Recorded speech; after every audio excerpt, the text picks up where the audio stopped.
Hello and welcome to the Secret Adventures of Black People. I'm your host, Nicole Hill. Over Christmas a couple years ago, my family and I decided to solve a mystery. I mean, there's no telling what's on that letter. I know. She gonna give it to me and say you the oldest. You don't want to do it, Dad? No. I mean, it could sit another 5 years as far as I was concerned. And I'm not mad at him. I have no beef with him at all. Okay, so it all started on my dad's 43rd birthday.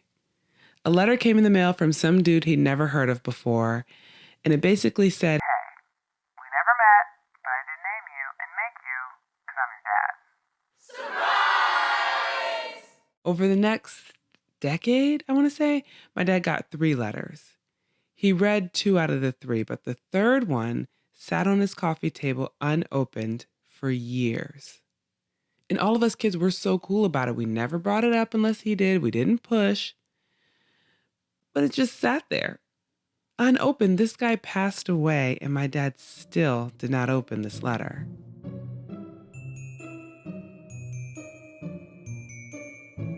Finally, Christmas 2018, we, the daughters and grandsons and future son-in-laws and wife of my father, unilaterally decided it was time to open this letter and read the last words of our would-be grandfather. Like, as a little kid, people did what I said.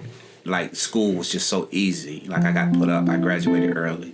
Like, things just came easy, always. And that's why I always thought, okay, my kids are going to be special. Because I didn't have any nurturing. So it's like, if I just support them and give them what they need, like, they're going to be special. Because they're going to get it. Like, I got it, but I don't know how to use it.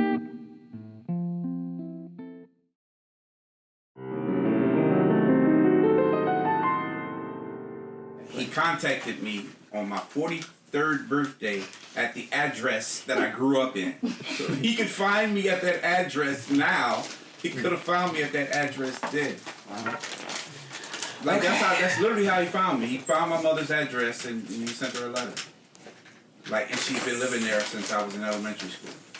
So, and he knows, wild. She might like he knows my mother's, he knows my grandmother's name, full name. He knows. Listen to Dad. You know what I'm saying? Like, it's I don't need any buddies. I don't. Yeah, when I needed you, when I was 14, 15, I needed somebody to show me some things. Or even when I needed help as a young man, it's like I had nobody to call. So it's like, I'm a grandfather now. I'm straight. I'm standing on my own too. It's like I just don't need no friend. I feel like. Did he ever say why he stayed away?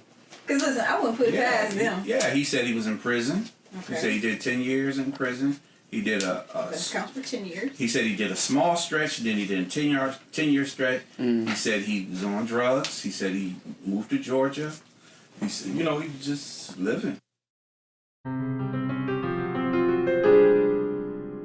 When he first contacted me, he was actually living in Georgia, moving back to Michigan.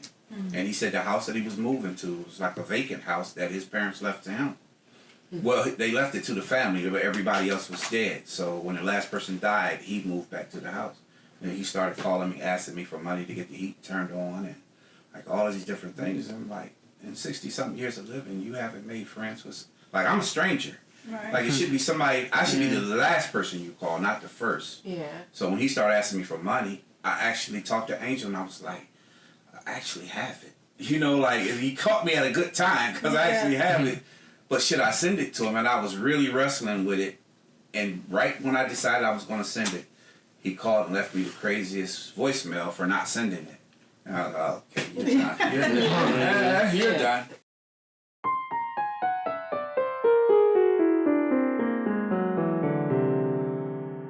What if it's like a check in here? What if there's like a combination to a safe in this thing? Ooh, this might could be good. anything. It could be anything. What if it's like That just looks like something you a would treasure like. map? You take a shot. Okay, here it goes. Here, family. I feel like I need a glass of water. What time is this? What if it's a treasure map and it's Exactly. like we need to I know. That's bury what I'm $1 thinking. million for the family. Gosh. I know. That's what I'm thinking. Yes, I saw that. He said he left some money. And your father been holding them. I know. That's what I was like, it's probably a check in here. We can't even cash no more. Like, Yeah.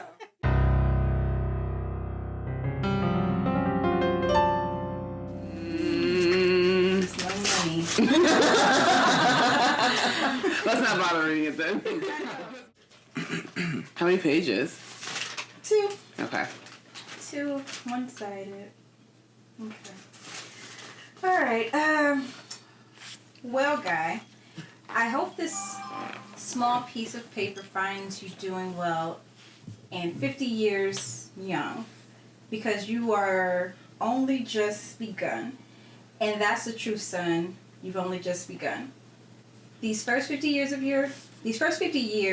yours have come by pretty fast. These next 25 will go faster. Or I should say, from 50 to 68, the next 18 years will go by pretty fast. I had my 68th birthday April 26th. I was still 17 when you were born. Just a little boy. Smile. I'm the last of the family of 10, and I miss every last one of my brothers and sisters. We all were very close, but we were raised up to be that way. Troy, keep your children as close as you can and let them know that you love them.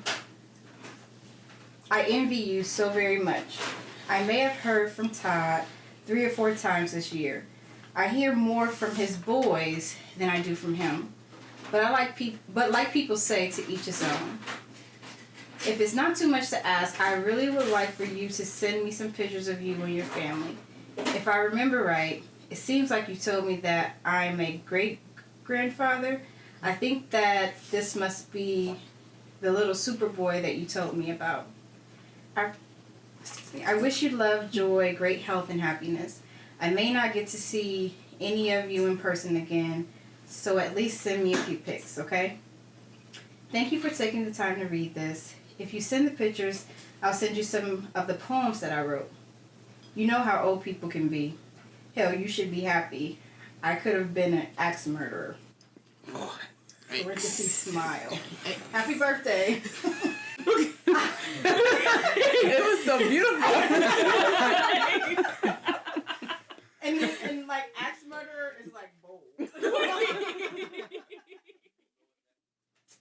That's not a bad last letter to leave off on. Like, it was just like, no. It was kind of a final letter. Yeah, it did. Kind of That like, way. you know, love your children. Right. Yeah. I envy you. I have, Yeah.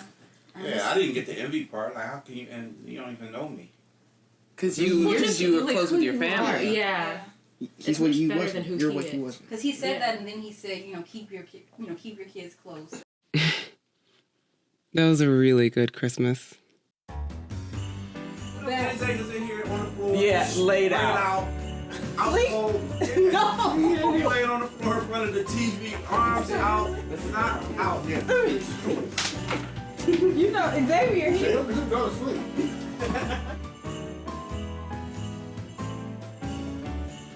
Thank you for listening to The Secret Adventures of Black People.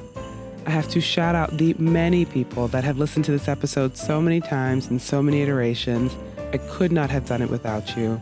That's Talia Bender, Cassandra Sefa, Amy Sedman, Lizzie Peabody, Ronald Young Jr., Lauren Jordan, Precious Jenkins, Simone Webster, Mark Pagan, Alana Nevins, and my little sister, Shantae Hill. I think that's everybody. Shout out to the creatives who are adding your music to Epidemic Sounds and Blue Dot Sessions. You're the real MVPs. I wrote and produced this episode. I'm Nicole Hill. You can follow the show on The Secret Adventures of Black People on Instagram to find out about future episodes. And until then, the Black adventurer that I know you'll love is Yamale Toussaint Beach, and her organization Stem from Dance. On a beach in Greece, this dancer, engineer, gorgeous friend of mine pitched me the idea of starting an organization called Stem from Dance, which would tackle challenges around diversity in the STEM workforce by combining elements of science, technology, engineering, math, and dance. All these years later, hundreds of kids have completed her curriculum. She's hired a staff, and she's doing her thing up in Brooklyn. You can find STEM from Dance online at STEM from Dance, that's STEM from dance.org. Okay, see you soon for more stories about Black folks holding it down across space and time.